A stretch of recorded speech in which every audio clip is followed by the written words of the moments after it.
There are turning points, moments that make us take a left or right down the street of destiny. And it changes our world forever. And we can never be the same. That moment was surely one of those. Another moment for me had to be my senior prom.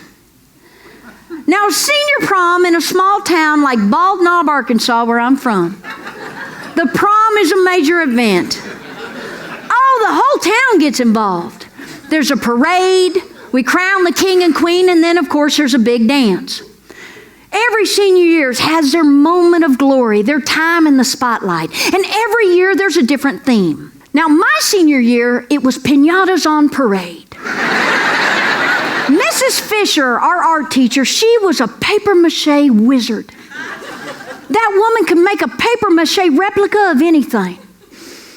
There was going to be a traditional piñata donkey from Mexico, a safari elephant from Africa, the Eiffel Tower, and rumor had it there would be a 5-foot replica of Big Ben with a real working clock in it, and at midnight, Coach Briles would pass out baseball bats and we would beat the hell out of everything. It was to be the prom to end all proms.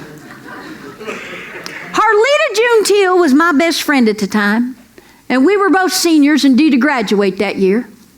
Of course, Harlita had been due to graduate for the last 3 years. She said she flunked on purpose so she didn't mess up her social life.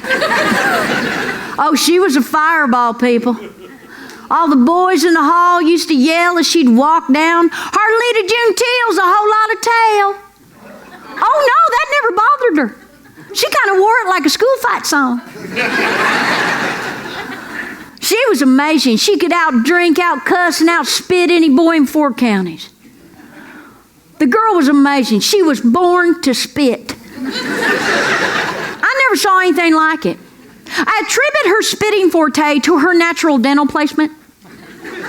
She had this big space in the middle of her front teeth. She could fit a whole popsicle stick in between and still have enough room to whistle the national anthem. We shared everything together. But going to the prom was one thing we weren't going to share. Nobody had asked me, but oh goodness. Every boy in school that owned a van and had a Trojan in his pocket had asked Arlita. You can't expect her to pass that up. About a week before prom, me and Harlita were standing in the hallway by the water fountain. And I bent down to get a drink of water, and when I stood up, there he was. Steve Fargo. Oh, just a mention of his name could put the perm back in a girl's do. He was beautiful, really. Big strapping kid. Sandy brown hair that waved over his forehead and stopped just above his steel blue eyes. Tight little butt. Long bow legs. And armadillo skin boots so pointy you could pierce your ears with them. And then he said it. Just came right out of his mouth. 10 words that set my ears on fire and my heart to flame. Etta May, would you go to the prom with me? I looked up at this godlike specimen of a man with water dripping off my chin. And for that moment in time, the world was so quiet. It was like God had spoke. All the kids in the hall stopped doing what kids do. They were all looking at me. I thought I was going to throw up right there on those armadillo skin boots. And then I heard somebody say yes.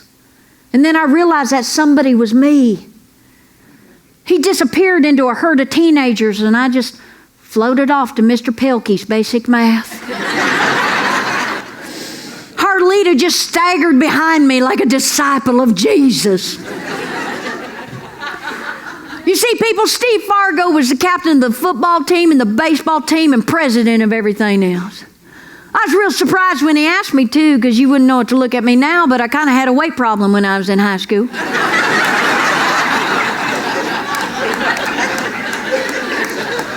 That's what's so amazing about life, isn't it? How from second to second, things changed. Until I was asked to go to the prom, I didn't even know I wanted to go. It was like I was a whole new person. After Mr. Pelkey's basic math came home economics. My tuna casserole was never crunchier, my souffle never higher. In history class, I knew oneth by land, twoeth by sea. Easy Street seemed to lay in front of me. Now all I had to do was walk down it. I was so fired up to tell my family that night. I announced at the supper table Cinderella was going to the ball. My mom got so excited, I thought she was going to do a cartwheel right there in the kitchen. My 9 brothers just stared in shock, and my daddy said, "Pass the salt."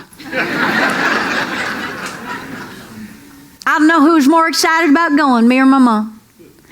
We went to look for a dress with 2 major obstacles. Finding one that would fit and finding one we could afford. We ended up at the basement bargain sale at J.C. Penney's. It was a Pepto-Bismol pink polyester dress. 2 sizes too small, off the shoulders to boot. It had these little bone ribs in the side that fit so tight up against my lungs that my boobs just kind of hovered in suspended animation. They looked like 2 little astronauts in 0 gravity.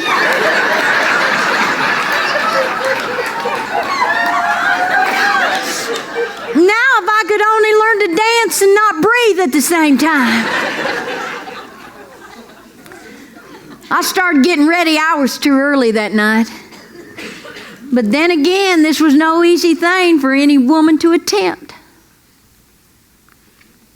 Ladies, I shaved my legs for the first time in my life that night. And not just up to the knees either.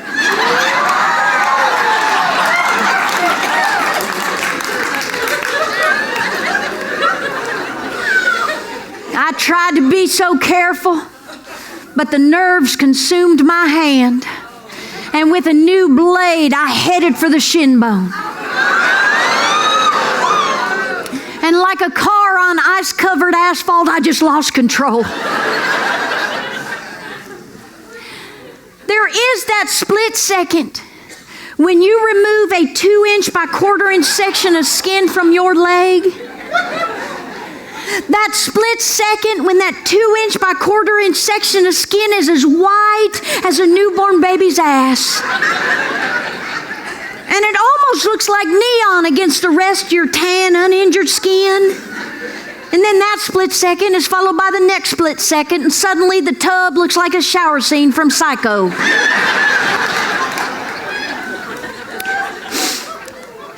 While I was hemorrhaging in the bathroom,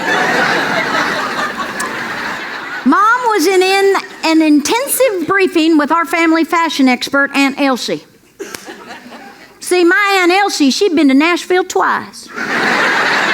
And she sold Avon door to door. So she knew what she was doing. Up to that point, the tools of the trade, they'd been foreign to me. There were 8 crinoline slips, a girdle that fits so tight it would have given Madonna cramps, pantyhose, which took me 4 tries to get on. Aunt Elsie did everything for me that night. She applied my makeup, did my hair complete with baby's breath garnish. I looked like a princess with foliage.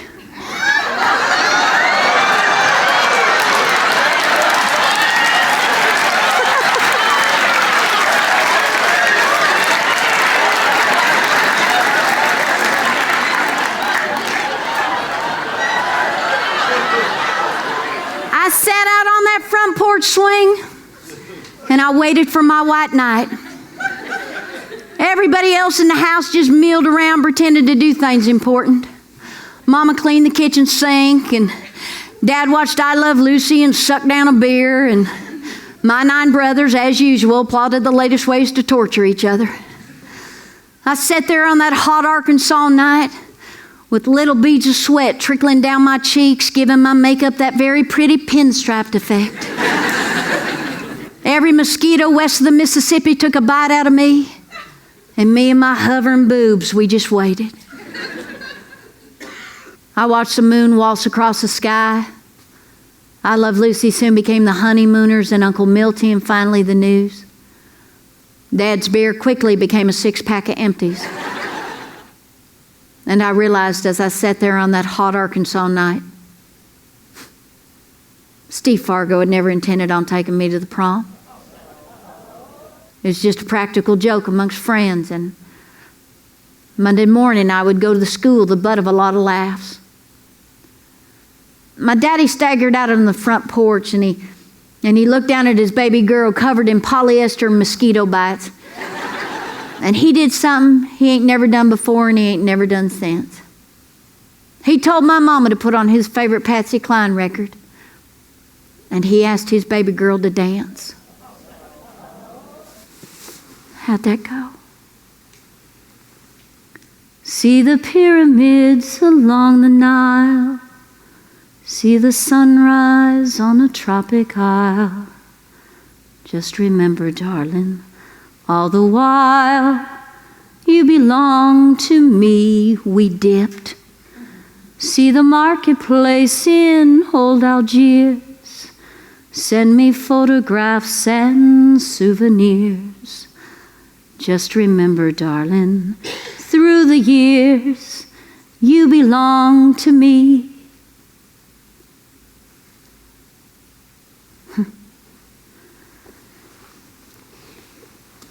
I realized something very important as I lay in bed that night.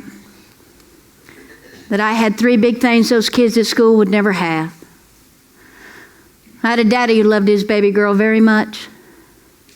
I had a Pepto-Bismol pink polyester dress. And I had 9 big brothers beat tar out of Steve Fargo very next day.